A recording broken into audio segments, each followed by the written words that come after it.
What's up guys? Sabay-sabay nating panoorin ang laban ng aking classmate. Siya nga pala si Mate Dilaba aka Salakding. Iba talaga mga galawan ni classmate. Garay mo na Mate, garay mo na.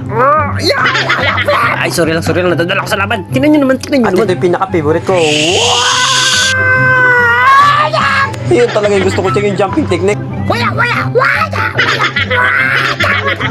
Galing talaga ni Batching. Ang galing mo talaga sa martial arts. Shoutout din sa kalaban ni Batching. Magaling din yan. Si Sir ng PNP SWAT. Napakaganda ng laban na ipinakita niyo yung dalawa. Yun nga lang, naputokan ng kilay yung PNP SWAT. Ipinapaabot niya pala ni Batching na ang laban niya na ito ay para sa AM Rasi Class 5 2020. Ginanap na pala yung laban niya sa Walasal sa Philippine Air Force sa La Union. Baka talaga chingan tayo mo dinadayuhan. At dahil pala nandiyan ka sa airbase, shoutout sa aking mga classmate dyan. Class 2009 Mandawi. At syempre ito na yung request mo pre. Shoutout sa iyo Mate Diduasa aka Pusa, ang mga ngayon ng hilaw na pato. At shoutout last 79 2020. Galing niya sa inyong classmate na sa Chief Hans. Mabuhay tayong lahat. Enjoy lang natin ang serbisyo. At bago matapos ang ating video, don't forget to like and share. Hanggang sa muli!